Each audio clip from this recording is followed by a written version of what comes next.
Leu algum daqueles jornais sensacionalistas, né. Havia uma época no Brasil que, cada lugar, cada cantinho do Brasil tinha o seu.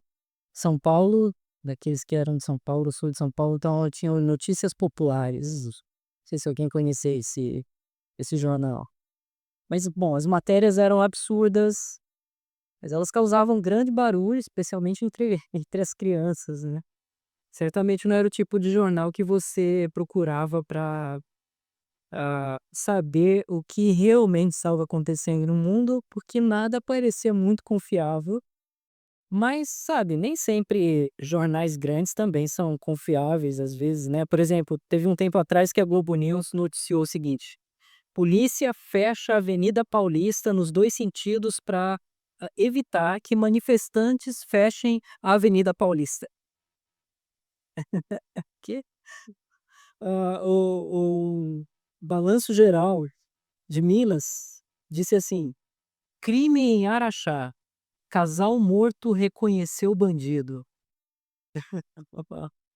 Outro jornal noticiou: mulher desaparece e se junta à equipe de buscas por ela mesma na Islândia. A mulher desaparece e se junta à equipe de buscas por ela mesma.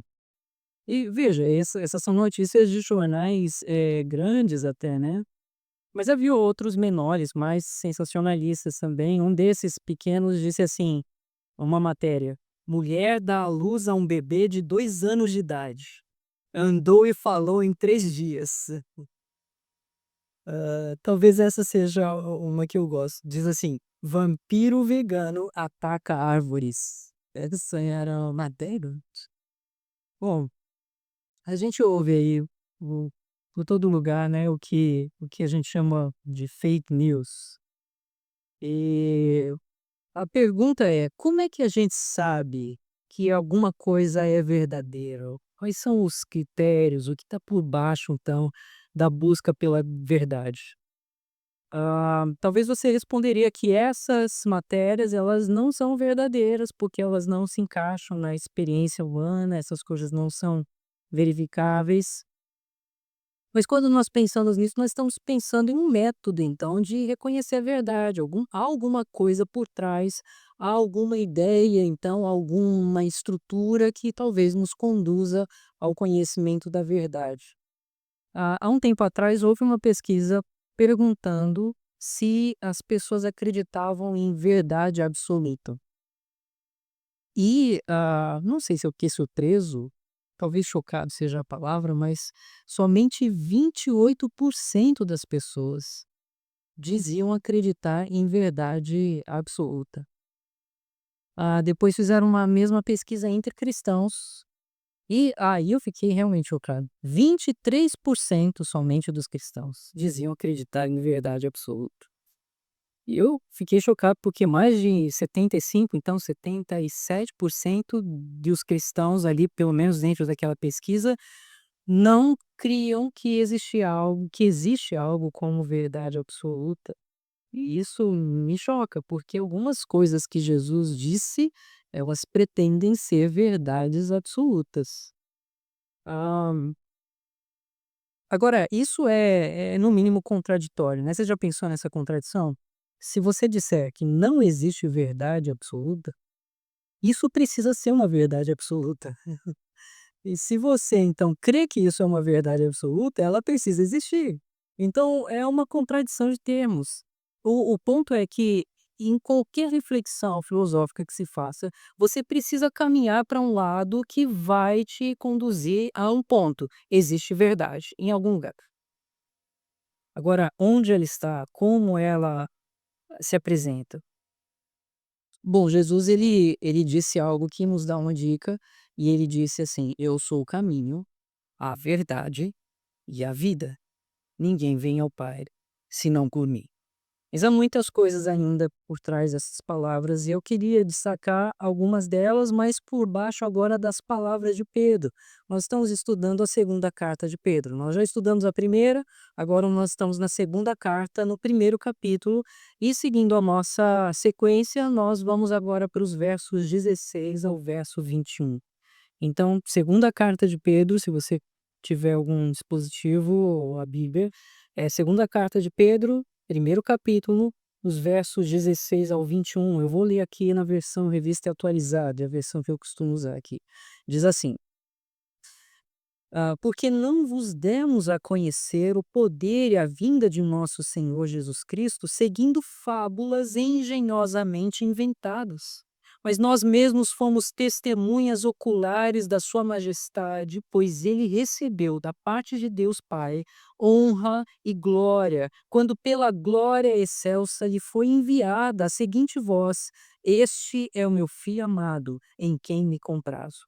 Ora, esta voz vinda do céu nós a ouvimos quando estávamos com ele no Monte Santo.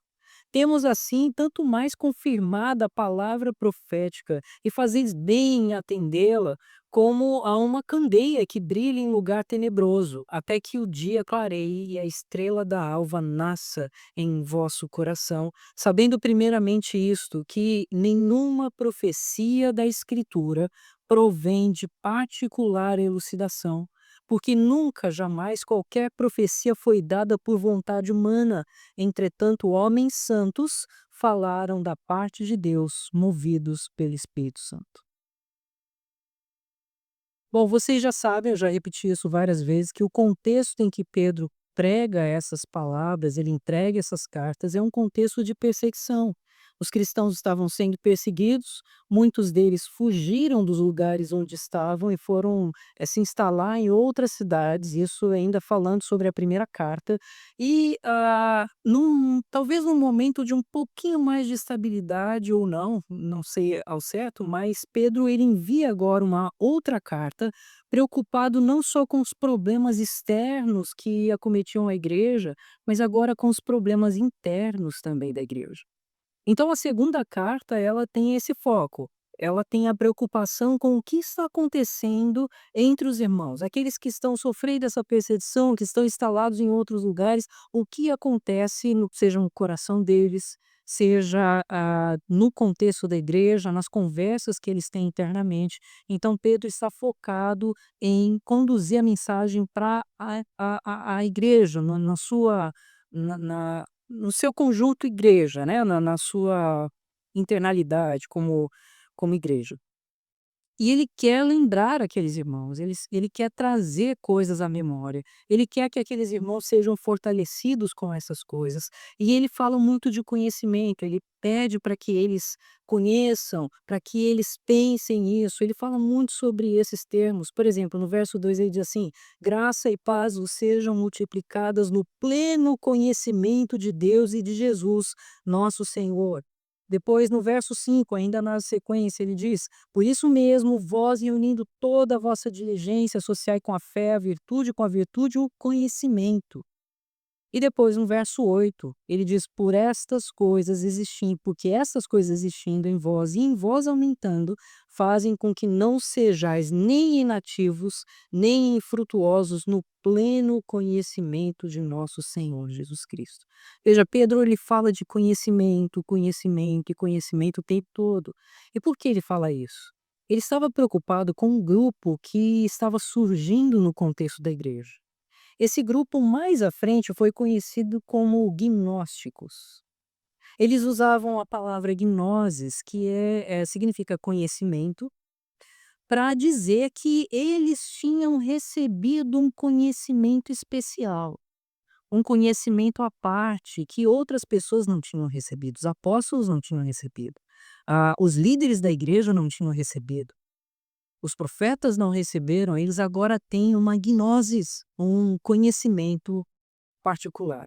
Esse grupo mais à frente ficou conhecido como os gnósticos, e Pedro, já percebendo como esse grupo começou a se infiltrar na igreja e começava a expor as suas ideias dentro do contexto das igrejas, ele escreve então falando sobre conhecimento. E ele fala: "Olha, aquilo que eu tenho transmitido para vocês não são coisas criadas da imaginação humana, não são fábulas, não são ideias que nós simplesmente criamos aqui no ar e jogamos para vocês." E ele diz: "Eu mesmo vi, eu mesmo ouvi, eu mesmo testemunhei essas coisas." Então ele dá o seu testemunho pessoal, ele diz: "Olha, eu sei que isso é verdade, porque eu estava lá, eu vi, eu toquei, eu ouvi". E Pedro continua para algo mais ainda, porque se ele ficasse só na experiência dele, nós ainda teríamos um problema, mas ele vai para algo além da experiência, ele vai para evidência da Escritura. Então são 2 coisas que nós vemos aqui nesse texto. Primeiro, a experiência pessoal de Pedro e segundo, a evidência da Escritura. A experiência pessoal ela é subjetiva, mas a evidência da escritura, ela é objetiva e ambas são abordadas aqui por Pedro. Então nós vamos começar com a experiência de Pedro. O que Pedro fala sobre a sua própria experiência? No verso 16 ele diz assim: "Porque não vos demos a conhecer o poder e a vinda de nosso Senhor Jesus Cristo, seguindo fábulas engenhosamente inventadas, mas nós mesmos fomos testemunhas oculares da sua majestade." Ele diz: "Olha, nós não estamos seguindo fábulas, nós mesmos fomos testemunhas oculares da sua majestade." A palavra fábulas, aqui traduzida para a nossa versão como fábulas, é mitos, da onde vem a ideia de mito, mitologia, e geralmente no Novo Testamento essa palavra ela não tem ares muito positivos, ela geralmente tem um tom mais negativo, mais pejorativo, e a gente sabe que, na época havia por vários motivos, muitos mitos, para tentar explicar algumas coisas da realidade e tal, se criava mitos. Não é que todo mundo acreditava nesses mitos. Talvez algumas coisas debaixo desses mitos tenham sido verdadeiras, mas esses mitos eram criados para gerar uma reflexão, uma filosofia, uma ideia no meio do povo e tal, mas algumas eram bem, malucas, né. Por exemplo, a história de Prometeus, que deu fogo como presente para a humanidade, e aí Zeus descobriu e ficou com ciúmes e, ele acorrentou Prometeus numa rocha no mar Adriático, deixando ele exposto ali para que alguns abutres pudessem, picar o seu fígado. Então essa era uma das mitologias, né. Você tem a história de Pandora, quem nunca ouviu a expressão, né, a caixa de Pandora. Então, abre a caixa, expõe todos os males, né, que saltam para o mundo, todos os males que existem e saíram dessa caixa de Pandora. Ou a história da Medusa. A Medusa, ela tinha originalmente os cabelos dourados, ela se apaixonou por Poseidon e depois Atenas ficou, enciumada e amaldiçoou Medusa e fez com que então os cabelos dourados caíssem e crescessem no lugar, serpentes, cobras, né, e tudo mais. Então todas essas fábulas são mitos, são ideias engenhosas, são figuras às vezes de linguagem, para alguns, para outros eram coisas muito verdadeiras, mas, a gente tem algo na escritura que é muito particular. A escritura, ela é toda ela amarrada a fatos históricos, pessoas reais, lugares reais, situações, verdadeiras. E se repete na escritura nomes e mais nomes, datas e mais datas, são todas essas coisas frequentemente dadas ao leitor da escritura com o único objetivo de fazer com que ninguém venha a pensar que aquilo se trate de um acontecimento, não factual, mentiroso, um acontecimento não real, mas são coisas reais acontecendo no mundo real e você pode acessar pessoas reais ou que viram, ou que tocaram, ou que participaram daquele evento, ou que são filhos daquele evento. Todos esses eventos, de alguma maneira, poderiam e podem ainda hoje serem verificados. Há testemunhas, há registros dentro e fora da escritura, das coisas então que ali são registradas. Por isso, Pedro apela para a história. E ele apela para a realidade da sua própria história pessoal. Primeiro ele diz o que ele viu. Então essa é a primeira coisa, ele diz assim no verso 16: "Mas nós mesmos fomos testemunhas oculares da sua majestade." Ele diz: "Eu vi com os meus próprios olhos". E ele fala de um acontecimento em particular, é nisso que está a sua memória, quando ele foi àquele lugar que ele chama aqui de um Monte Santo. E naquele lugar que ele estava presente com Tiago e João e o Senhor Jesus. Eles viram o Senhor Jesus se transfigurar na frente deles, com um brilho surpreendente, sobrenatural. E aquilo foi tão marcante, tão chocante para eles.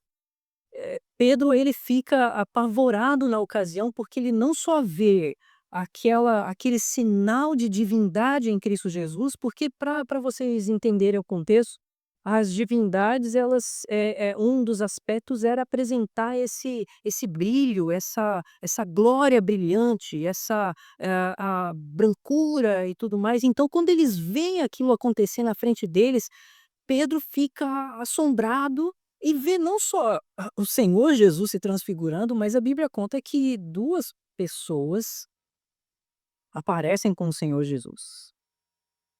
E particularmente 2 pessoas importantes na história, Moisés e Elias.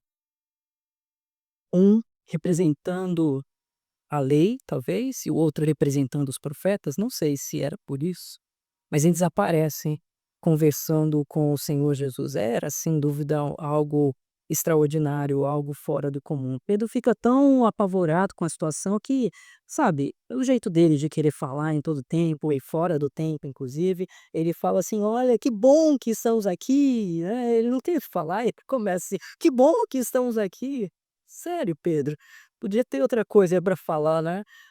E depois ele continua, ele diz assim: "Olha, que façamos 3 tendas então, e uma para Moisés, uma para Elias, uma para o Senhor", e aqui ele se perde todo, porque meio que ele compara não, o Senhor Jesus é outro, ele não fica na mesma categoria de Moisés e Elias, ele fala: "Façamos 3 tendas", não, uma voz do céu diz: "Este é o meu filho amado, a ele ouvi".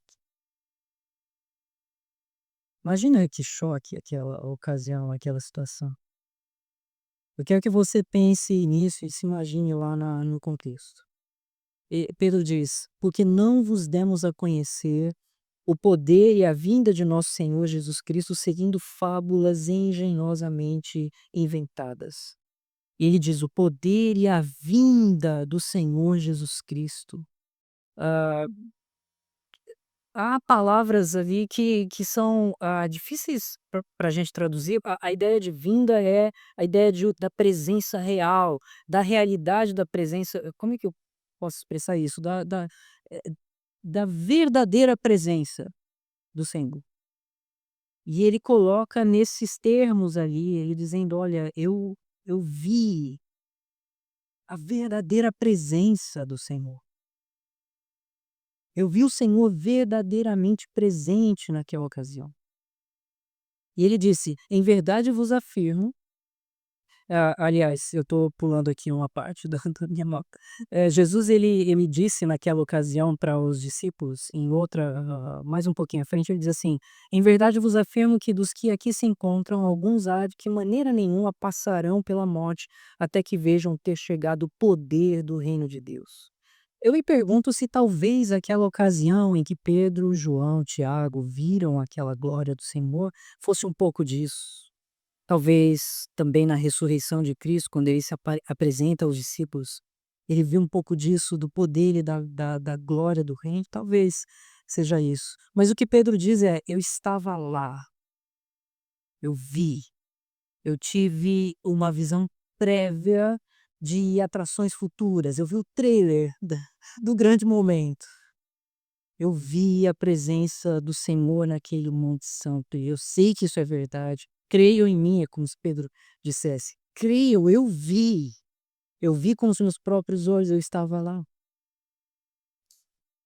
É bom, é certo que muita gente fala que vê o Senhor Jesus e vê o sobrenatural e, olha, tomara que seja verdade, mas algumas eu desconfio, né. Ah, Por exemplo, teve gente que falou que viu Jesus na geleia da torrada, pão. Teve gente que disse que viu Jesus na mancha no vidro, no quarto. E sei lá, né, não, eu acho que o Senhor Jesus não se apresentaria dessa forma, não na geleia, não na mancha. Eu acho que a sua presença e a sua apresentação é muito mais gloriosa do que isso. Mas é verdade que o Senhor se revela de maneiras surpreendentes e a gente tem irmãos aqui na igreja, iranianos, que tiveram sonhos e que vieram à fé porque sonharam com Jesus. Quantas histórias a gente não tem assim, de pessoas que completamente longe do cristianismo, cresceram em um ambiente totalmente outro, não conheciam nada, mas de alguma maneira Deus se revelou e alguns deles, dezenas deles, talvez centenas hoje, dão testemunho de como Deus se revelou a eles em sonho, eles viram o próprio Senhor Jesus. Ah, há um testemunho particular de um irmão chamado Ahmed, que ele tinha pesadelos, na verdade, com, sobre juízo, tormentos do juízo e tal. E ele, atormentado por esses pesadelos, encontrou uma Bíblia traduzida para o árabe, e ele começou a ler, escondido, claro. E por que escondido? Porque se pegassem ele, era morte na certa, mas ele começou a ler. Depois daqueles sonhos. Então Deus plantou aqueles sonhos no coração dele, ele buscou de alguma maneira e de repente então ele começa a ler o Novo Testamento e a beleza da graça de Deus se revela ao coração dele. E ele começa a crer no Senhor Jesus. Ah, há vários casos assim, há vários testemunhos assim, Deus continua fazendo essas coisas acontecer. E Pedro não era um lunático, Pedro não era uma pessoa qualquer, Pedro era muito respeitado entre os líderes da igreja e entre os de fora também, que reconheciam nele uma sabedoria incomum. Mas a experiência pessoal de Pedro não era a prova final, ele vai mostrar isso no próprio texto, mas quando se trata de o testemunho de alguém que é confiável, de alguém que é fiel nas suas palavras, a gente precisa ao menos dar atenção. Então, se você conhece alguém que você fala: "Não, essa pessoa é confiável", e ela então dá um testemunho, mesmo que seja, assim, fora do comum, ora, pela confiabilidade que aquela pessoa traz, no mínimo você precisa dar atenção. E Pedro era uma pessoa, assim, confiável, então ele dá testemunha daquilo que ele viu. "Eu vi essa transfiguração, essa transformação maravilhosa na minha frente", mas depois ele fala também do que ele ouviu no verso 17, ele diz assim: "Pois ele recebeu da parte de Deus Pai honra e glória, quando pela glória excelsa lhe foi enviada a seguinte voz: este é o meu filho amado em quem me comprazo." Depois ele vai dizer: "Ora, esta voz vinda do céu, nós a ouvimos quando estávamos com ele no Monte Santo." Nós a vimos quando estávamos com ele no Monte Santo. Então aquela visão que ele teve foi acompanhada de uma trilha sonora, tinha som também, ele ouviu Deus mesmo falando com eles. O texto é enfático, quando Pedro escreve, e a tradução exata seria algo assim: "Nós mesmos ouvimos e não outros. Nós mesmos e não outros." É para dar um ênfase no fato de que eles ali ouviram essas coisas na presença do Senhor. Talvez, alguém diga: "Ah, Pedro devia estar ali meio maluco, né, ouvindo vozes até." Eu já vi outras pessoas que ouviram vozes, mas o fato é que, Pedro diz: "Olha, não foi só ele diz: "Nós ouvimos." Havia outras pessoas ali comigo, era Pedro, Tiago e João. E a gente sabe que, a isso desafia a ideia de alucinação.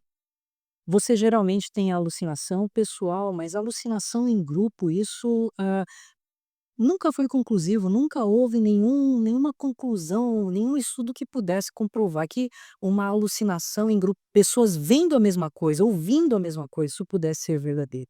Geralmente quando há alguma situação de alucinação, por às vezes por até ingerir alucinógenos e tal, as pessoas têm experiências diferentes, são particulares e não, experiências comuns. E Pedro, ele diz: "Olha, nós estávamos lá". Então, se um grupo vê a mesma coisa, isso não é mais classificado como alucinação. E, eles estavam ali. Então,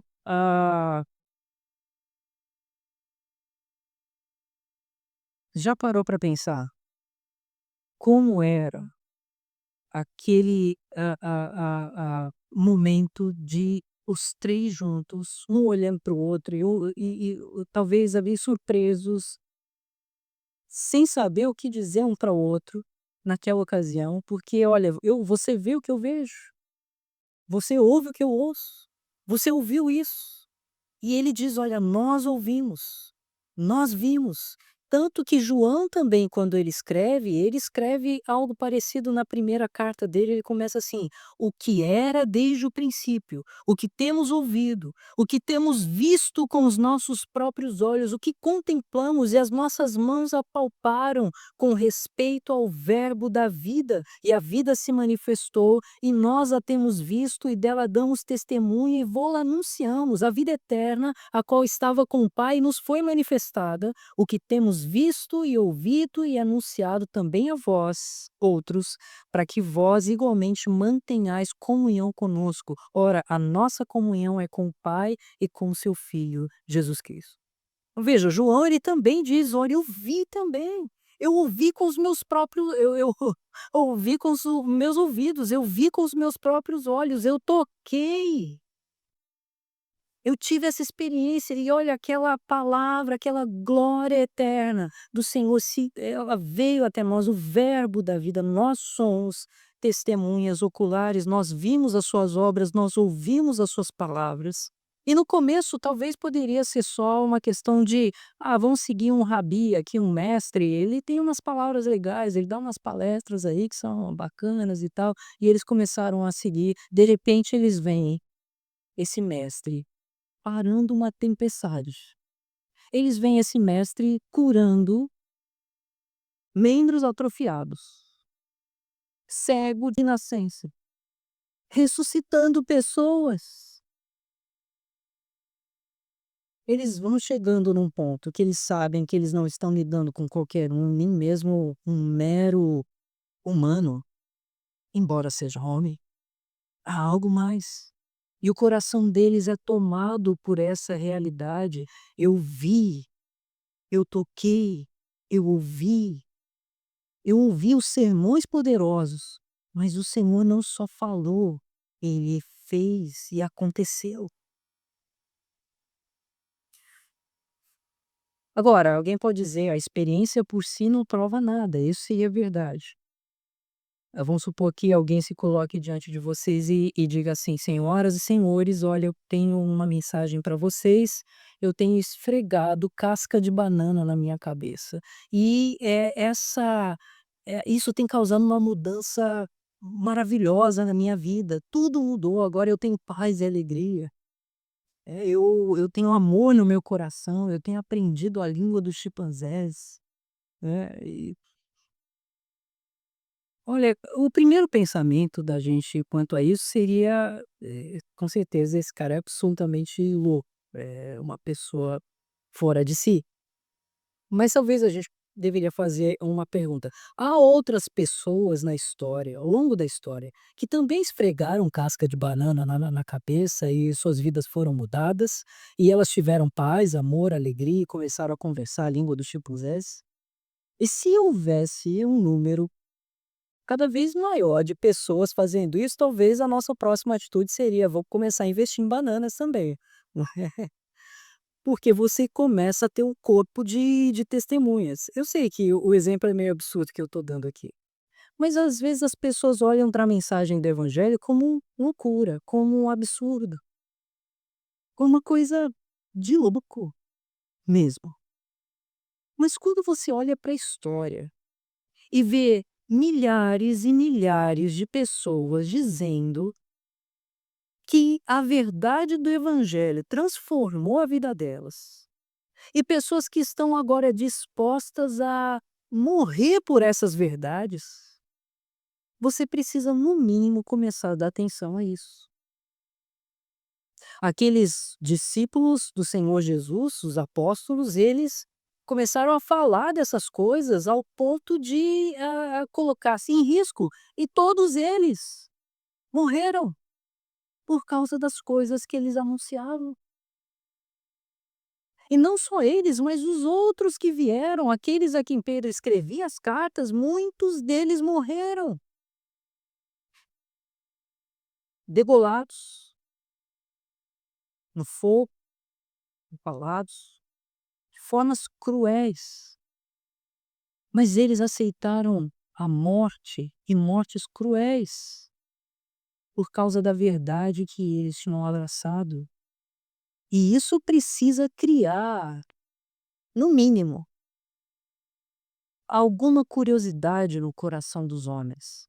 O que está acontecendo na humanidade que tem pegado essa mensagem, que eu acho meio maluca e absurda, e em todo lugar no mundo, milhares de pessoas têm falado que essa mensagem transforma a vida delas, tem mudado o coração delas, tem dado nova direção, tem dado nova vida, e pessoas que estão dispostas a morrer por isso. Deve haver alguma coisa aí. Pedro estava disposto e morreu por isso, João estava disposto. E ele foi perseguido, e seus discípulos inclusive, mas, Pedro continua, né: vi, eu ouvi essas coisas, nós vimos, ouvimos, nossas vidas foram mudadas, mas Pedro não termina aí. Ah, ele não quer que nós fiquemos só na experiência pessoal dele, porque a experiência é subjetiva, talvez não seja suficiente, mas e Pedro sabe disso, ele continua para dizer: "Olha, tem algo mais. Nós temos a evidência da Escritura". No verso 19 ele diz assim: "Temos assim tanto mais confirmada a palavra profética, e fazeis bem em atendê-la, como uma candeia que brilha em lugar tenebroso, até que o dia clareie e a estrela da alva nasça em vosso coração." Percebe o que Pedro está fazendo aqui? Os leitores, eles não viram o que Pedro viu. Muitos deles não ouviram o que Pedro ouviu, mas todos eles têm a escritura. E eles podem então avaliar essas coisas. Ele diz: "E fazei bem em atendê-las, como uma candeia que brilha em lugar tenebroso, até que o dia clareie e a estrela da alva nasça em vosso coração, sabendo primeiramente isso, que nenhuma profecia da Escritura provém de particular elucidação, porque nunca, jamais qualquer profecia foi dada por vontade humana. Entretanto, homens santos falaram da parte de Deus, movidos pelo Espírito Santo." Ele está dizendo: "Eu vi, eu ouvi, mas eu sei que é verdade, especialmente por causa daquilo que eu recebi do Senhor. A Bíblia é que confirma a minha própria experiência." Então eu poderia dizer isso: a Escritura, a palavra de Deus, a Bíblia, ela é a fonte confirmadora. A a tradução King James, conhecida nos Estados Unidos, mais antiga, ela diz assim: "Nós temos também uma palavra mais segura de profecia." Vocês têm a minha palavra aqui.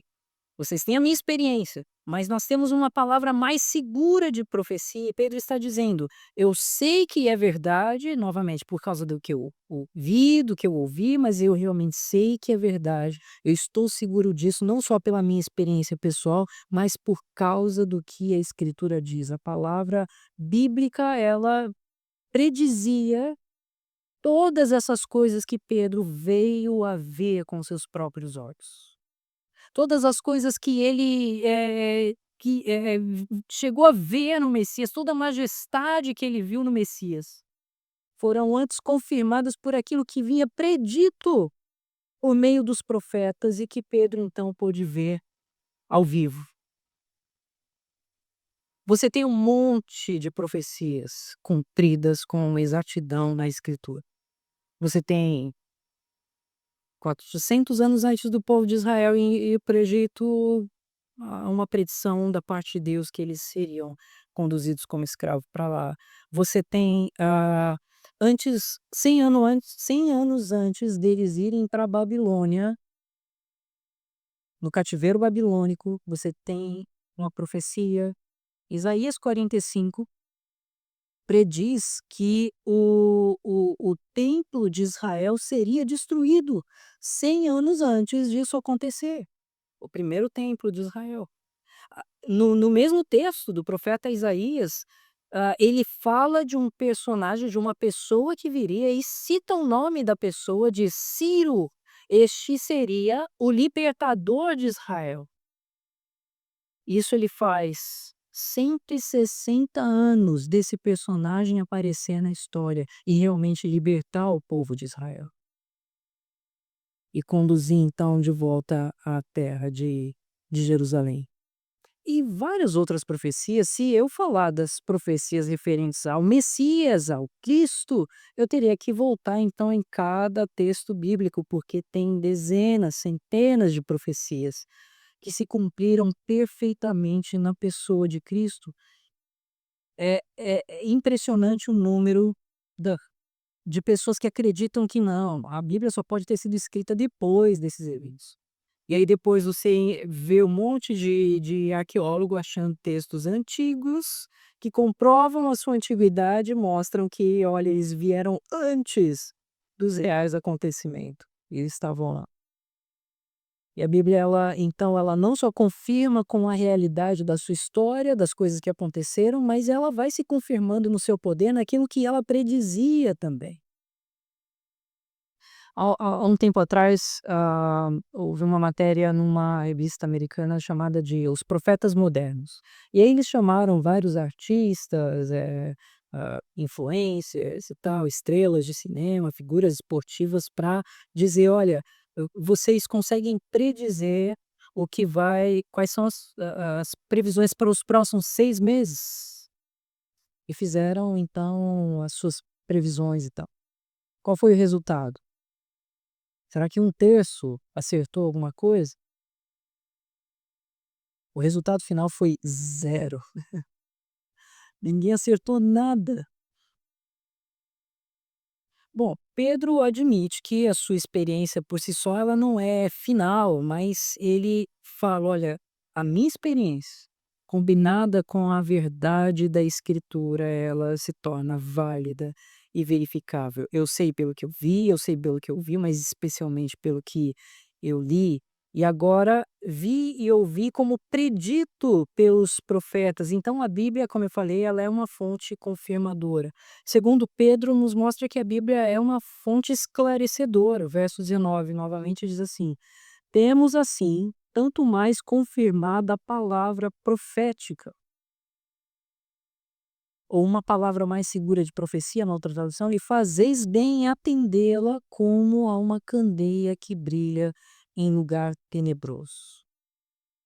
O que Pedro está dizendo é: olha, você vive em um mundo sombrio, mas você tem uma fonte poderosa de luz, você tem uma lanterna, assim, você pode, estar abalado com a realidade sombria, mas não fique abalado, porque você tem essa luz. Se agarre a essa luz, se agarre a essa verdade, nós temos uma luz confiável, não permita-se olhar para o próprio mundo sem que essa luz seja o que ilumina a sua visão, sem que ela seja o que te guia. Ela é capaz de te esclarecer, ela é capaz de te dar, uma visão de claridade, ela pode vir como a estrela da alva que brilha na manhã e que enche o teu coração.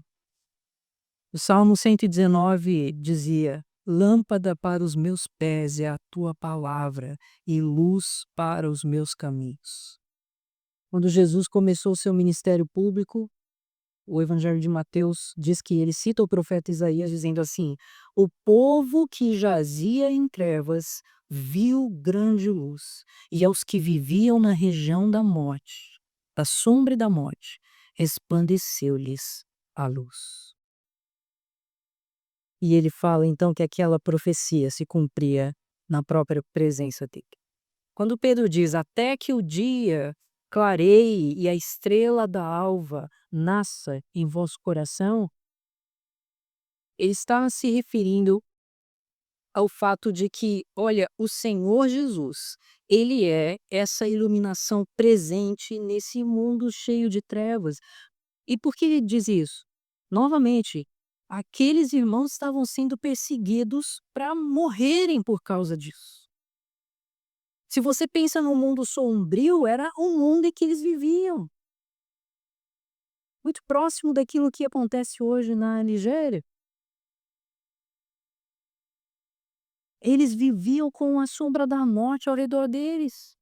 Eles estavam cercados daquele mundo tenebroso de perseguição. E diante desse mundo tenebroso, diante dessa sombra da morte, Pedro diz: "Olha, lembrem-se da palavra do Senhor. Permita que essa palavra brilhe no coração de vocês, para que nasça vida, como a estrela da alva." É interessante o quadro que Pedro pinta aqui. A palavra traduzida como a estrela da manhã é fósforos. Da onde vem fósforo? Era um termo técnico para se referir ao planeta Vênus, na verdade, que aparece brilhante mais pela manhã, um pouco antes do amanhecer. E quando você via então com maior clareza aquela luz no céu, você sabia que estava prestes a amanhecer. Então Pedro usa aqui essa figura para dizer: olha, se você olha para a Escritura e você foca a sua atenção ali, saiba que vai amanhecer essas verdades no seu coração. Saiba que essas verdades vão te dar vida, como a estrela da alva anuncia o amanhecer. Então a Bíblia é a fonte confirmadora, a Bíblia é a fonte esclarecedora, eu digo mais, a Bíblia é a fonte infalível. Veja os próximos versículos. Sabendo primeiramente isto, que nenhuma profecia da Escritura provém de particular elucidação, porque nunca jamais qualquer profecia foi dada por vontade humana, entretanto homens santos falaram da parte de Deus, movidos pelo Espírito Santo. Não foi dada por imaginação humana. Homens santos falaram da parte de Deus, movidos pelo Espírito Santo. O que Pedro está dizendo é que nada na Escritura, nenhuma profecia veio do coração dos homens propriamente, uma ideia particular da cabeça deles, de uma agitação pessoal. Ele afirma esse ponto dizendo: nunca, jamais, qualquer profecia foi dada por vontade humana na Escritura. Ele reforça esse ponto. Nunca, jamais, qualquer profecia foi dada por vontade humana. E ele continua: entretanto, homens santos falaram da parte de Deus, movidos pelo Espírito Santo.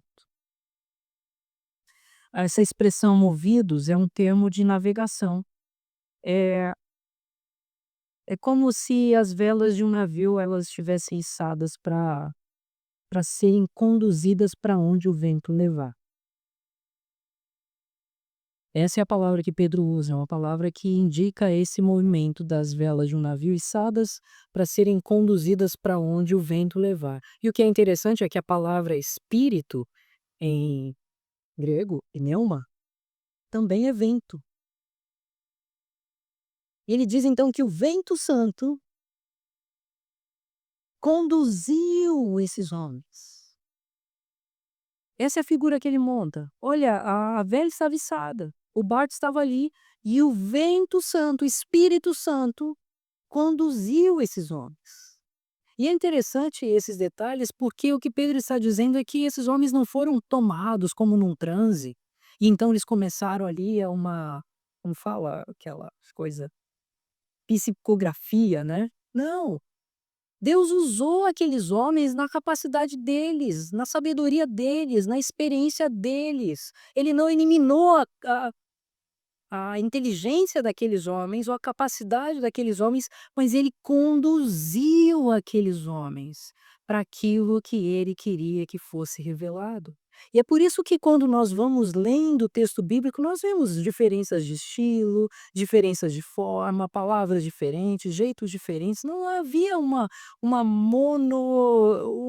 monotom, uma monocronia ali.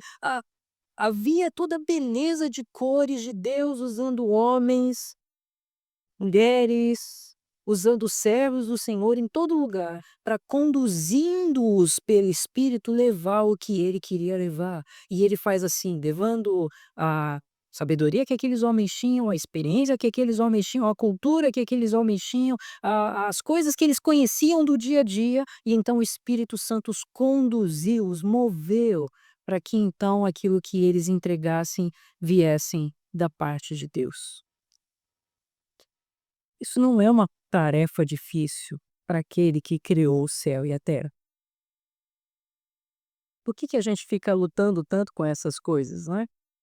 Porque um Deus criador de tudo não pode fazer isso. E ele faz, ele fez belamente. E quando você junta então a experiência, pessoal de homens fiéis com a revelação divina, você tem uma combinação poderosa. Quando você percebe o que alguém viu e ouviu, sem uma confirmação divina, você só vai ter então um conjunto de experiências subjetivas. Se você tem um texto divino, sem ter experimentado nenhuma transformação por meio dele, ele pode permanecer como um texto qualquer. Ele não vai fazer diferença nenhuma. Mas quando você coloca as duas coisas juntas, você tem a verdade em chamas. Você tem o texto bíblico e você tem uma experiência de transformação. E você então tem ali a verdade em chamas. Agora, é claro, esse é o argumento da escritura para validação da própria escritura embora sejam ótimos argumentos, alguém pode dizer assim: "Olha, é meio circular esse testemunho". Agora, há testemunhas fiéis por trás disso o tempo todo. Se existe um Deus que enviou a sua, vontade, os seus planos por meio da sua palavra, ela está escrito em livros proféticos que se cumpriram, conduzidos todos eles pela orientação e pela direção do Espírito de Deus, isso deve chamar a sua atenção. Mas talvez isso não te convença de que a Bíblia é a palavra de Deus, porque não é assim mesmo. Deus ele convence abrindo o coração e fazendo com que esse brilho, essa estrela da manhã, essa alva, brilhe no seu coração. E eu anseio que o Senhor faça isso. Eu posso trazer todo tipo de argumento aqui, eu posso mostrar provas aqui, argumentos de lá e tudo mais, mas no final das contas, é a graça do Senhor que faz brilhar essas verdades no seu coração ao ponto de você olhar para a Escritura e dizer: "Sim, isso é a palavra de Deus. Sim, isso é fonte de vida. Sim, essas verdades são transformadoras. Essas verdades são lâmpada para os meus pés, luz para o meu caminho, são alimentos, são mais doces do que o mel", como diziam os salmistas. É só quando a graça de Deus toca no seu coração. E a minha oração é que Deus faça isso. Que Deus abra o nosso coração e que faça enxergar o poder e a glória que a palavra do Senhor tem e como ela vem transformando na história, vidas e mais vidas, histórias e mais histórias, nações, para a glória do Senhor. E ele pode, sem dúvida, esse texto pode e vai, se você der atenção, transformar a sua vida. Não é um texto que você não pode ficar intocado por ele. Quando você lê a Escritura, quando você começa a se aprofundar, e então a curiosidade começa a vir, o Espírito Santo vai movendo tudo isso, olha, coisas poderosas acontecem.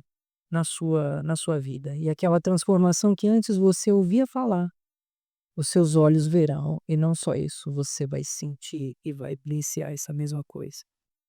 Um escritor de hinos antigo chamado H.P. Baker, ah, ele escreveu o seguinte: eu estava olhando pela janela, observando o jardim e vi três coisas. Primeiro, eu vi uma linda borboleta que pousava sobre uma flor e depois voava para uma outra, apenas por um segundo ou dois, até seguir para a próxima. Poderia tocar o máximo de flores que pudesse, mas não derivava absolutamente nenhum benefício disso. Em seguida, eu vi um botânico no jardim. O botânico tinha um grande caderno debaixo do braço e uma grande lupa, e ele se inclinava sobre certa flor por um longo tempo, fazendo anotações no seu caderno. E ele ficava ali por horas e horas escrevendo as notas e depois fechava o caderno debaixo do braço, guardava a lupa no bolso e ia embora. E a terceira coisa que eu notei foi uma abelha, uma pequena abelha. E a abelha pousava em uma flor e se afundava nela, extraindo todo o néctar e pólen que pudesse, e saía de lá cheia. Então o autor ele questiona: quem você é nessa história? Quando se trata da escritura, em qual dessa categoria, em quais dessas categorias você se encaixa? Você é como uma borboleta indo de estudo para estudo, de igreja em igreja, de ponto para ponto, sem obter nenhum significado? Ou você é como o botânico que gosta de se aprofundar, de anotar, de tomar nota de todas as coisas, você pega a lupa, você quer saber os detalhes, do texto, mas as grandiosas anotações ficam no papel, de forma que não traz nenhuma mudança significativa na vida. Ou você é como a abelha, você vem vazio, mas sai cheio. A palavra é combustível para a sua vida. O pólen da sua existência é a nutrição para sua alma. São as verdades pelas quais você vive. São as coisas que tomam conta do seu coração e te fazem acordar no outro dia cheio de esperança, porque você sabe que o seu Redentor vive. Em que lugar você se encaixa? Eu, confessando meu pecado, tenho tendência em cada um, em momentos da minha vida. Mas eu anseio ser muito mais parecido com a abelha.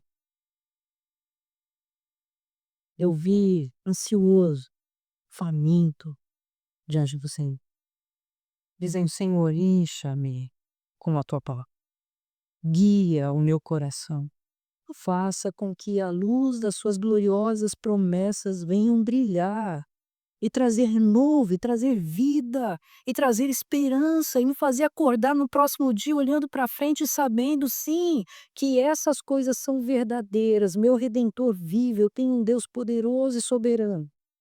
Esse Deus conduz a minha vida e me guarda e me ama. Essas promessas, essas palavras precisam tomar conta do seu coração, porque elas não foram inventadas.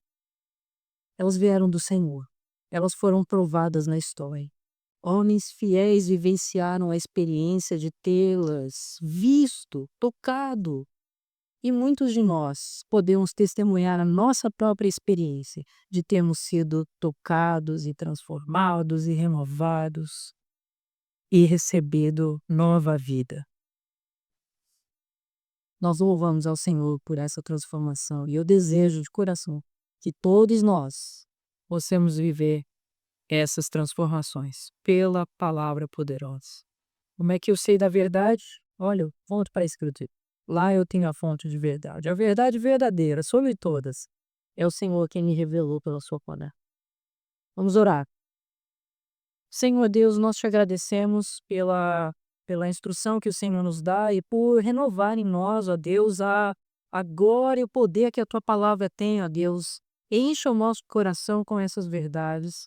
E faz-nos, ó Deus, nos voltar para a tua palavra com o coração ansioso, ó Deus, por receber mais de ti. Que ela seja o alimento e a luz que brilha em nosso coração. Dá-nos, ó Deus, aquela experiência de nos aprofundarmos mais, de gastarmos tempo, mas para sairmos de lá preenchidos com o doce pólen, ó Deus, da tua palavra. Sermos alimentados por isso e podemos espalhar, ó Deus, em todo lugar.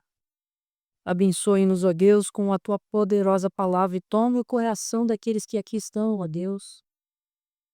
E que, ó Deus, nós não vejamos a tua palavra jamais como qualquer coisa, mas que nós vejamos, ó Deus, ali a fonte da vida, a fonte de uma verdadeira vida que brilha em nosso coração por meio do nosso Salvador Jesus, que é a palavra viva e verdadeira. Nós te louvamos, Senhor, te adoramos, te bendizemos, agradecidos por aquilo que o Senhor nos deu, pela revelação, ó Deus, que registra para nós na tua palavra, uma revelação transformadora que vem transformando nossa vida dia a dia, ó Pai. Nós te louvamos por isso. Benzemos o teu nome, ó Pai, em nome do nosso Senhor e Salvador, que é o caminho, a verdade e a vida. É no nome dele que nós oramos. Amém. Vamos louvar mais uma vez o Senhor. Convido a equipe de cânticos. Bom, louvamos o nosso Deus.